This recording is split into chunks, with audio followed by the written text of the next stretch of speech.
कहानी की शुरुआत में हम नोवा नाम के एक लड़के को देखते हैं जिसे सुपर हीरोज काफी पसंद थे। इसीलिए वो स्पाइडरमैन के कच्चे खरीदने के लिए एक दुकान पर पहुंचता है, लेकिन दुकान बंद होता है। इसीलिए वो स्पाइडरमैन के कच्चे नहीं ले पाता। इसीलिए वो अपने पैसे को अपने जूते में डालकर अपना स्कूल पहुंचता है। वहीं नोवा अपने क्लास में एक नताशा नाम की लड़की को पसंद करता था और यहाँ नोवा अपने फोन से छिप छिप कर नताशा का वीडियो बनाने लगता है और तभी टीचर उसे देख लेती है और वो जाकर उसका फोन छीन लेती है। और तभी क्लास में एक पुलिस ऑफिसर पहुंचती है और ये ऑफिसर नोवा की माँ है। यहाँ पर वो कहती है कि स्कूल से 2 बच्चे लापता है और अगर किसी को कुछ भी पता है तो वो उसे बता दे। और इसके बाद वो यहाँ से चली जाती है और तभी हम देखते हैं कि नोवा के नाक से खून निकलने लगता है। इसीलिए वो वॉशरूम में जाकर साफ करने लगता है और वो अपने नाक में रुई ठूस लेता है। तभी यहाँ पर क्लास के 2 बदमाश लड़के आते हैं। यहाँ पर वो लोग नोवा के साथ काफी बदतमीजी करते हैं और उसके जूते में रखे हुए 10 के नोट वो लोग निकाल लेते हैं। और जब नोवा इसका विरोध करता है तो वो उसे पीटने लगते हैं और वो लोग इसे बाहर निकाल के भी सबके सामने मारते हैं। अब इतनी सारी बेइज्जती होने के बाद नोवा अपना साइकिल लेके यहाँ से फुर्र हो जाता है और अपने घर चला जाता है। अब रात को नोवा को एक पार्टी में जाना था जहाँ पर सारे बच्चे सुपर हीरोज की ड्रेस में आने वाले थे। अब यहाँ पर हम देखते हैं कि नोवा का कंडीशन बहुत खराब होता है। उसके पास सुपर हीरोज के कोई कपड़े नहीं होते, इसीलिए वो अपनी तिजोरी से 50 का नोट निकालता है और चंदू चोर की दुकान में जाता है। अब यहाँ पर नोवा को 50 रुपए में कोई कॉस्ट्यूम तो नहीं मिलता, लेकिन उसे एक नाड़ा पैजामा मिल जाता है। बेचते हुए चंदू चोर नोवा से कहता है कि इस कपड़े को पहनने के बाद तुम्हारे अंदर कोई सुपर हीरोज की खूबी जरूर आ जाएगी। अब उसकी बातें सुनकर वो उस कपड़े को खरीद लेता है और जब घर आके पहनता है तो उसका मुंह लटक जाता है क्योंकि वो इस कपड़ा में बिल्कुल बंदर की तरह लग रहा था। और तभी यहाँ पर उसकी माँ आ जाती है और नोवा की हालत देखकर वो कहती है कि क्या हुआ, तुम्हारा मुंह क्यों लटका हुआ है। यहाँ पर नोवा उसे सब कुछ कहता है तो वो उसे समझाने लगती है और समझा बुझा के किसी तरह वो पार्टी में उसे भेज देती है। अब जैसे ही नोवा पार्टी में पहुँचता है तो वो देखता है कि यहाँ के सारे बच्चे उसे झिंगूर कह के बुला रहे हैं और उसका और उसके यूनिफॉर्म को मजाक उड़ा रहे थे। और इसी बीच वो बदमाश लड़के यहाँ पर वो वीडियोस चला देते हैं जो नोवा ने छिप छिप कर नताशा का बनाई होती है। अब ये देखकर नताशा काफी गुस्सा होती है। अब यहाँ भी इंसल्टी होने के बाद नोवा यहाँ से भागते हुए बाथरूम में जाकर खुद को बंद कर लेता है। वहीं बाहर वो सारे बदमाश लड़के उसे डरपोक कहते हुए उसे मारने के लिए उसका दरवाजा पीटने लगते हैं। और तभी नोवा को याद आता है कि चंदू चोर ने कहा था कि इस कॉस्ट्यूम को पहनने से तुम्हारे अंदर कोई न कोई शक्ति जरूर आ जाएगी। इसीलिए वो शीशे के पास आकर गायब होने का विश मांगता है और कमाल की बात ये होती है कि वो सचमुच में गायब हो जाता है। अब अगली सुबह वो ब्रश कर रहा होता है तभी उसकी नजर आईने पे पड़ती है जहाँ पर वो देखता है कि वो गायब हो चुका है, वो इनविजिबल हो गया है। अब ये देखकर उसका बहुत ही ज्यादा फट जाता है क्योंकि भाई सोचो यार, अगर आईने में देखने जाओ और खुद का चेहरा न दिखे तो कैसा लगेगा, फट जाएगी यार। और वहीं हम नोवा की माँ को देखते हैं जो काफी देर से नोवा को ही ढूंढ रही होती है, लेकिन वो उसे कहीं नहीं दिखता। अब उसकी माँ को लगता है कि शायद वो खेलने गया होगा, इसीलिए वो यहाँ से चली जाती है। अब माँ के जाने के बाद नोवा के दिमाग में एक खुराफात आइडियाज आता है और वो एक लाल टोपी के साथ काला मास्क पहनकर उन्हीं बदमाश बच्चों से बदला लेने के लिए निकलता है जो स्कूल में उसे सटा सटा के मारा करते थे।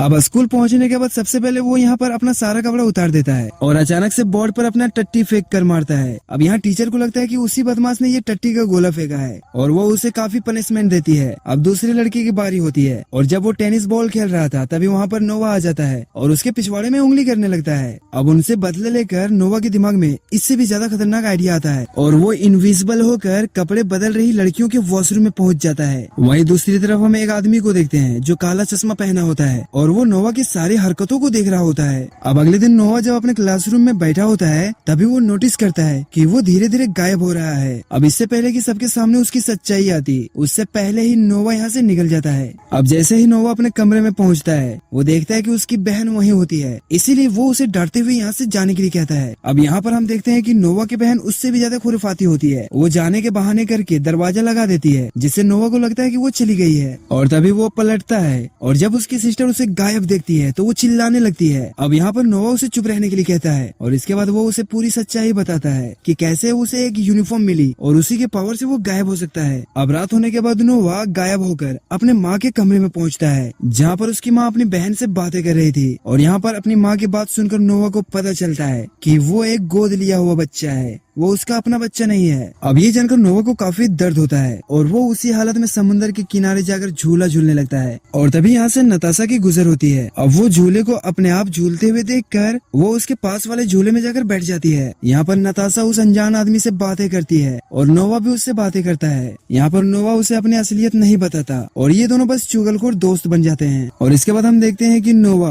अब गायब होकर ऐसे ही नताशा के साथ ज्यादा समय बिताया करता था और वो गायब होकर नताशा को काफी किस भी करता है। अब एक दिन वो अपने बहन से कहता है वो नताशा को सब कुछ बताने जा रहा है, क्योंकि ऐसे गायब होकर उसके साथ में रहना अच्छा नहीं लगता। और वो ये बात बताने के लिए नताशा के पास पहुंचता है और तभी वो देखता है कि कोई अनजान आदमी नताशा को किडनैप करके यहाँ से ले जा रहा है। वो उसे बचाने की काफी कोशिश करता है लेकिन वो उसे नहीं रोक पाता। वहीं दूसरी तरफ हम नताशा को देखते हैं जो होश में आ जाती है और वो अपने सामने उन्हीं लोगों को देखती है जो उसे किडनैप कर लाए थे। और वो लोग नताशा के थूक का निरीक्षण करते हैं और कहते हैं कि नहीं, ये लड़की वो नहीं है जो गायब हो सकता है। इसीलिए वो लोग नताशा को अगवा किए गए 2 और लड़कों के साथ एक काल कोठरी में बंद कर देता है। दरअसल वो किडनैपर्स उस लड़के को ढूंढ रहे होते हैं जो गायब हो सकता था। वहीं हम नोवा को देखते हैं जो नताशा को बचाने के लिए अपना यूनिफॉर्म ढूंढ रहा होता है। यहाँ पर उसे पता चलता है कि उसकी माँ ने उसे रगड़ रगड़ कर धो दिया है, जिसके वजह से वो अब अपना पावर नहीं दिखा पा रही है। यहाँ पर नोवा काफी गुस्सा हो जाता है और वो अपनी माँ को थोड़ा बहुत सुनाकर अपना साइकिल लेकर यहाँ से निकल जाता है और एक तालाब के पास आकर तालाब में गोटियां फेंक रहा होता है। और तभी एक काला चश्मा पहना हुआ आदमी इसके पास आता है और उससे कहता है कि गायब होने की शक्तियां उसके अंदर है, न कि उस टट्टी जैसी बनियान में। यहाँ पर वो आदमी कहता है कि उसका नाम आंद्रे है और वो उसका पिता है। दरअसल उसके इलाके में कई साल पहले एक केमिकल रिएक्शन हुआ था जिससे उसके और एक औरत के ब्लड में हेर फेर हो गया और वो दोनों सुपर हीरोज की तरह गायब होने लगे। लेकिन वहाँ का मुखिया इस पावर का उपयोग गलत काम में किया करता था। दरअसल वो हम दोनों को एक कमरे में बंद कर दिया था और अगर कहीं लड़ाई झगड़ा होता तो ही वो हमारा इस्तेमाल किया करता था। और धीरे धीरे उसी औरत के साथ उसका केमिस्ट्री जमने लगा जिससे तुम पैदा हुए और हम नहीं चाहते थे कि मुखिया तुम्हारा भी पावर का इस्तेमाल करे। इसीलिए हम दोनों ने तुम्हें जंगल में छोड़ने का डिसाइड किया और तुम्हारी जो नई माँ है उसने तुम्हें बचाने के लिए अपनी जान जोखिम में डाला। यहाँ पर आंद्रे नोवा से कहता है कि वो किसी का भी दिमाग पढ़ सकता है और उसके दिमाग से सब कुछ डिलीट भी कर सकता है। और वहीं कुछ ही दूर में एक मछुआरा बैठा होता है। यहाँ पर आंद्रे उसके दिमाग पढ़ लेता है। वो नोवा से कहता है कि देखना, वो मुझे किडनैपर समझकर पुलिस को कॉल करने वाला है। और तभी वो उसके दिमाग का सारा डेटा डिलीट कर देता है और वो यहाँ नोवा को एक चमचमाती हुई बनियान देता है जिसकी हेल्प से वो गायब हो सकता है। और तभी यहाँ पर नोवा को ढूंढते हुए उसकी माँ आ जाती है और वो उसे अपने घर लेकर आ जाता है। अब कुछ देर के बाद एक फर्जी आदमी जो नकली पुलिस ऑफिसर बन के नोवा से नताशा के गायब होने के बारे में पूछताछ करने के लिए आता है और चाय पीते पीते वो नोवा से इधर उधर की बातें पूछने लगता है। और तभी नोवा की नजर उसके हाथ पर लगे एक घाव पर जाता है और तभी उसे याद आता है कि नताशा को जिसने अगवा किया था उसके हाथों पर भी ठीक ऐसा ही निशान था। यहाँ पर नोवा को आइडिया हो जाता है कि यही वो आदमी है जिसने नताशा का किडनैप किया है, इसीलिए वो वहाँ से उठकर भागने लगता है। वहीं इस फर्जी आदमी ने घर के सारे दरवाजे को लॉक्ड कर दिया था और तभी नोवा अपने कमरे में जाता है और अपने बाप के दिए हुए मास्क को पहनकर गायब हो जाता है। और तभी वो फर्जी भी उसके कमरे में आ जाता है और वो नोवा को पकड़ने के लिए आटा का इस्तेमाल करता है और फाइनली नोवा उसके सामने आ जाता है। यहाँ पर वो इंसान नोवा से कहता है कि वो भी अपने बाप की तरह अपने पावर का गलत इस्तेमाल कर रहा है और अगर वो उसका साथ दे तो वो लोग मिलकर दुनिया पर राज कर सकेंगे। और तभी मौका देकर नोवा उसके मेन इंजन पर वार करता है और गायब हो जाता है और गायब होकर वहाँ से भाग जाता है। और तभी हम देखते हैं कि एक इवान नाम का लड़का स्कूटर से जा रहा होता है और तभी नोवा आकर उसके स्कूटर पर बैठ जाता है और वो उसे स्कूटर भगाने के लिए कहता है। वहीं दूसरी तरफ हम नताशा को देखते हैं जो बाकी लड़कों के साथ मिलकर यहाँ से बाहर निकलने की रास्ता ढूंढ रही होती है और फाइनली नताशा को यहाँ से निकलने का रास्ता दिख जाता है और जैसे ही वो बाहर आकर देखती है तो उसे पता चलता है कि वो लोग एक शिप के अंदर है। और वहीं पर हम एक बुढ़े को देखते हैं और ये वही मुखिया होता है जो नोवा के पिता के पावर का गलत इस्तेमाल कर रहा था। वहीं दूसरी तरफ हम नोवा को देखते हैं जहाँ पर इवान उससे कहता है कि उसी फर्जी आदमी ने नताशा के साथ 2 और लड़कों को किडनैप किया है। इधर नताशा की नजर जहाज में लगी